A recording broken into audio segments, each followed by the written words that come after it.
Bonjour et bienvenue sur ma chaîne Néo-Mystique. Aujourd'hui, je vous retrouve pour vous présenter une nouvelle vidéo qui fera suite à son premier épisode sur qui est le Messie. Aujourd'hui, j'avais envie de savoir plus spécifiquement, est-ce que le Messie va revenir? Mais vous allez voir que cette question englobe beaucoup plus de choses. Tout d'abord, pour revenir dans le premier épisode, j'avais expliqué que le Messie était une énergie christique qui pouvait passer d'une personne à l'autre et que le Messie n'est pas une personne en particulier, c'est une énergie et non une personne. Ça, c'était la conclusion sur laquelle nous étions arrivés au final. Aujourd'hui, j'aimerais savoir donc, est-ce que nous sommes dans l'ère dans laquelle va apparaître cette énergie de libération, qui est le Messie? Est-ce que donc nous sommes dans cette ère du Messie? Et ça, c'est une question qui m'a été inspirée par un des abonnés avec lequel j'avais échangé pas mal de mails à ce sujet. Et donc, dans cette vidéo, j'aimerais répondre à cette question dans un premier temps, mais aussi savoir comment reconnaître les, entre guillemets, usurpateurs, ceux qui se font passer pour des grands gourous ou des grands messies de je sais quelle contrée de je ne sais pas quoi, et qui finalement entourloupent des gens et leur font perdre beaucoup d'argent ou les dévient de leur destinée. Donc c'est sur ça que nous allons nous pencher aujourd'hui grâce à la canalisation spirituelle. Donc tout d'abord, pour tous ceux qui viennent d'arriver aujourd'hui, je vais vous présenter ce qu'est la canalisation spirituelle. Tout d'abord, selon moi, c'est le fait de traduire des ondes lumineuses en mots. Comme je le dis, autour de nous, nous avons des informations qui sont codées dans des informations de lumière et que nous avons la possibilité de récupérer afin d'obtenir des informations sur des questions précises. Aujourd'hui, nous allons donc nous poser la question du Messie et à ce titre, je vais donc traduire ces ondes en des mots simples et compréhensibles pour tout le monde car je vais les donner en français. Voilà. Et donc, cette traduction, il faut savoir qu'elle est aussi dépendante, c'est-à-dire de mon filtre, donc c'est-à-dire de mes croyances du moment, de mes émotions, de mes pensées ou mes idées vis-à-vis d'un thème particulier. Donc bien sûr, je vous demanderai de toujours garder votre discernement vis-à-vis de ce que je peux vous transmettre. En tout cas, j'espère que cette canalisation pourra vous apporter un peu de grain à moudre pour votre réflexion et on se retrouve dans un instant pour répondre à notre fameuse question.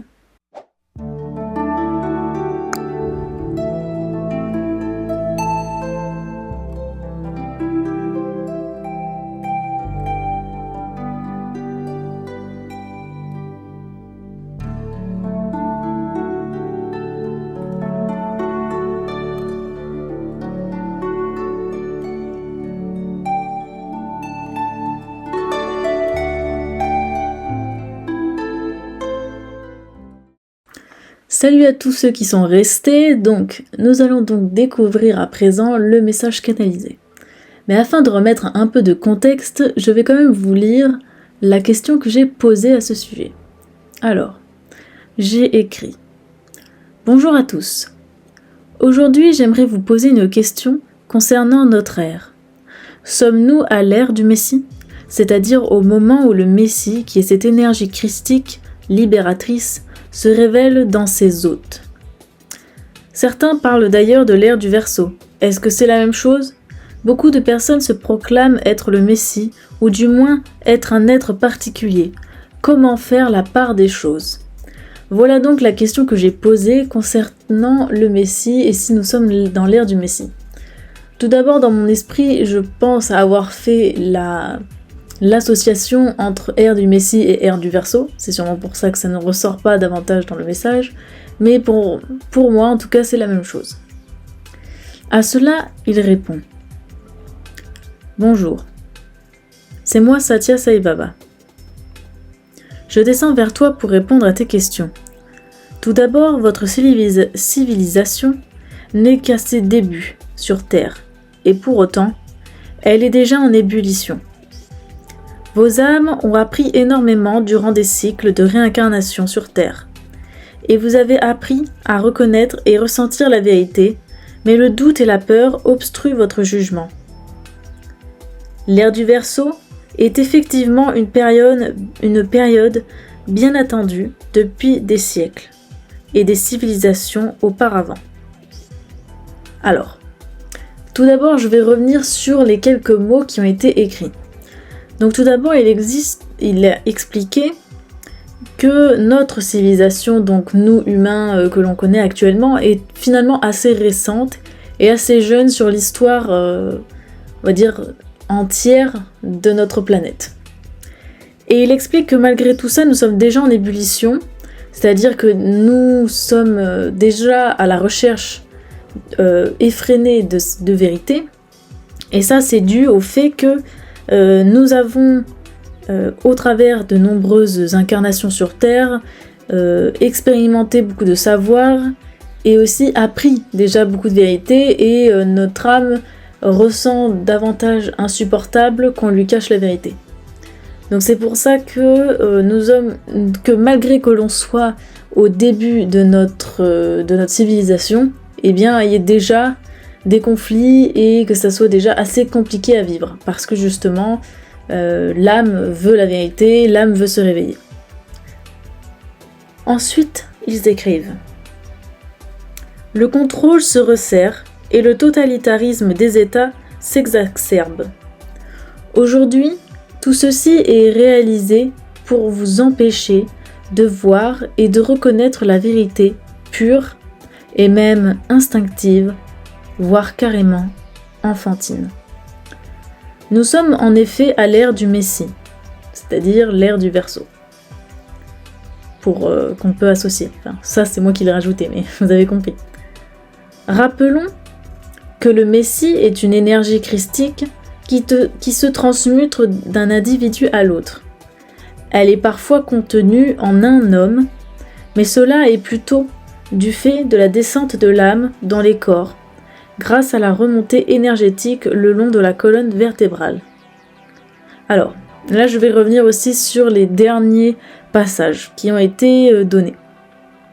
Alors, déjà j'ai expliqué dans un premier temps que comme les âmes voulaient absolument connaître la vérité, eh bien ça va à l'encontre de plans obscurs. Et donc, qu'est-ce qu'ils vont mettre en place ? Ils vont mettre en place un totalitarisme exacerbé, un contrôle social aussi très important, et tout ça réalisé dans le but de nous cacher la vérité et de nous garder dans une forme d'illusion sociétale.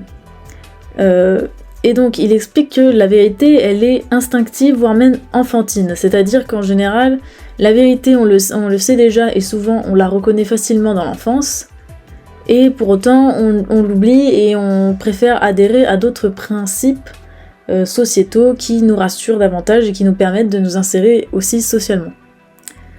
Alors, ensuite ils écrivent que nous sommes effectivement à l'ère du Messie, c'est-à-dire à l'ère à laquelle cette énergie donc libératrice va s'infiltrer dans des individus pour leur permettre de libérer en fait le collectif.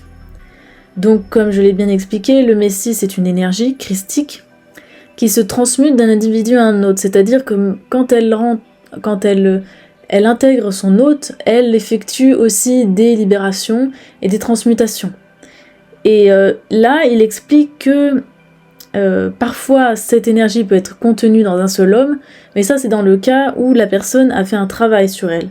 Ce travail va consister en la descente de l'énergie, la descente de l'âme dans le corps, et aussi la remontée énergétique le long de la colonne vertébrale. C'est-à-dire qu'en effet, je sais plus où j'ai lu ça, mais il fait appel à des savoirs que j'ai qui expliquent que c'est la remontée de la Kundalini, ce que j'explique.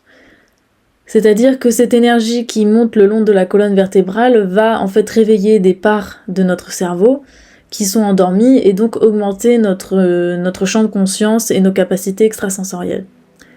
Et donc cette remontée de l'énergie de la Kundalini donc, permet d'accueillir une plus grande partie de notre individualité et de notre esprit, de notre âme, si vous préférez. Donc c'est ainsi qu'il est possible d'intégrer une plus grande partie de l'énergie du Messie dans son hôte, c'est-à-dire dans son corps. Alors j'espère que j'ai pas été trop... mais j'ai essayé de faire de mon mieux. Alors, ensuite ils écrivent: vous êtes à une ère de libération des vérités enrobés dans un tissu épais d'illusions et de poudre aux yeux. De nombreux porte-paroles, porte de la flamme libératrice, sont en réalité ceux qui vont embraser la ville. Prenez garde aux porte-paroles, car certains sont de mèche avec l'ombre. Mais n'ayez pas peur, car si vous vous reconnectez avec votre discernement, vous révélerez que le seul maître à écouter se trouve dans le foyer authentique de votre cœur. Alors, je vais reprendre ce dernier passage parce qu'il peut être un peu technique.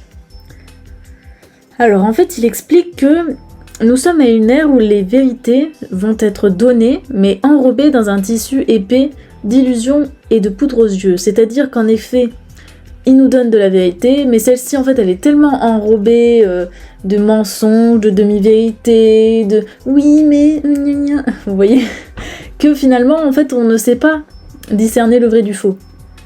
Au final, comme je pense, c'est avec l'ère de l'IA, etc., on peut tout créer, on peut tout fabriquer, on peut fabriquer n'importe quelle image, et donc c'est encore plus difficile de discerner le vrai du faux.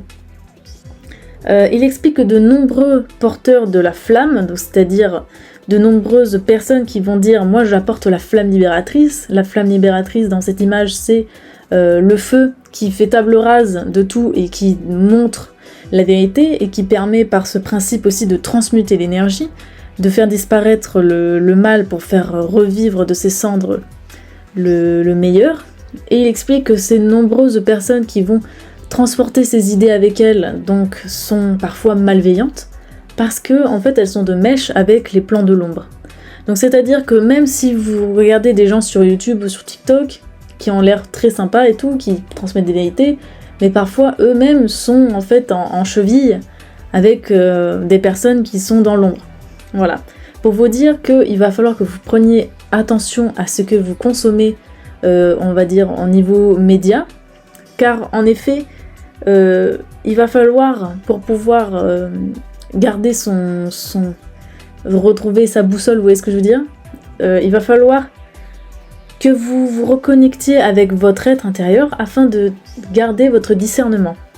Parce qu'ils expliquent que le seul maître à écouter est le vôtre et il se trouve dans le foyer authentique de votre cœur, donc c'est-à-dire votre intuition. Et par ce biais-là, il vous dit « suivez votre cœur ». Voilà aussi ce qu'il vous dit. Alors, j'espère que c'était pas trop technique, mais sur ce, je vais passer à la suite. N'ayez crainte.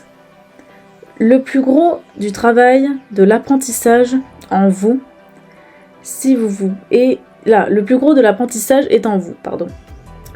Si vous vous branchez sur votre canal, vous ne recevrez que ce qui est en cohérence avec votre énergie.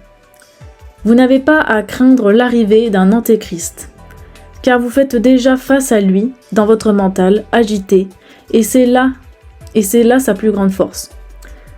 Vous dispersez. La dispersion et la peur sont des armes dont vous ignorez trop souvent les conséquences.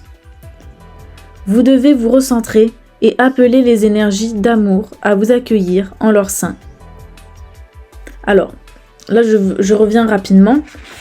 Donc en fait ce qu'il explique, c'est que lorsque vous vous branchez à l'énergie de votre cœur, à ce qui est authentique, eh bien vous n'apporterez à vous que les informations qui sont en cohérence avec votre chemin et votre énergie.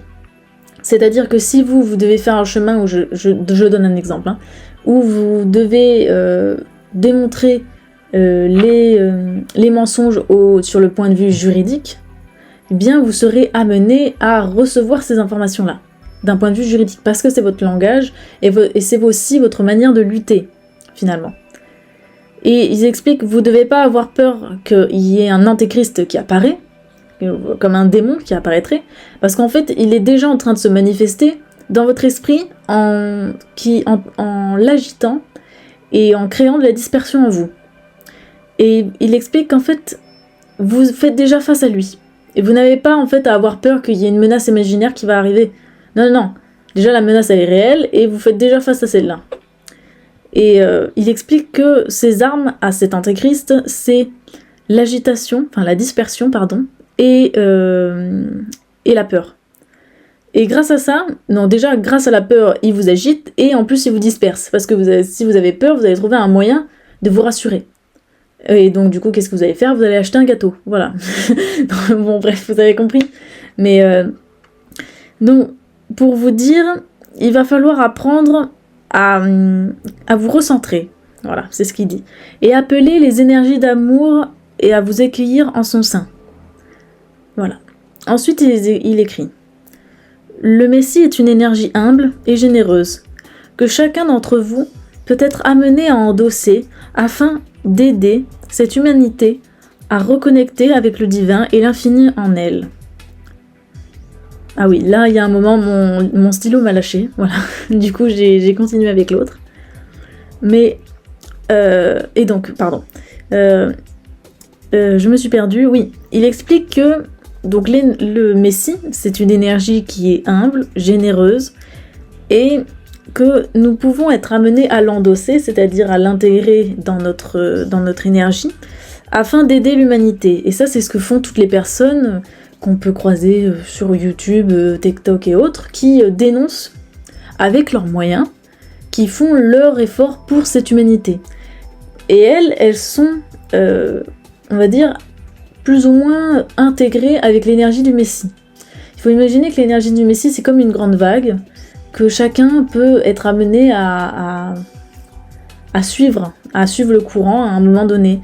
Et sur son passage, à informer des personnes et à les aider à se reconnecter avec le divin en eux, etc. Donc voilà, ça c'est vraiment donc la manifestation du Messie dans un hôte. Ensuite, il explique, pour terminer: prenez confiance et conscience de votre bénédiction. Vous êtes arrivé en ces temps tumultueux pour vivre l'une des plus grandes révolutions énergétiques tant attendues.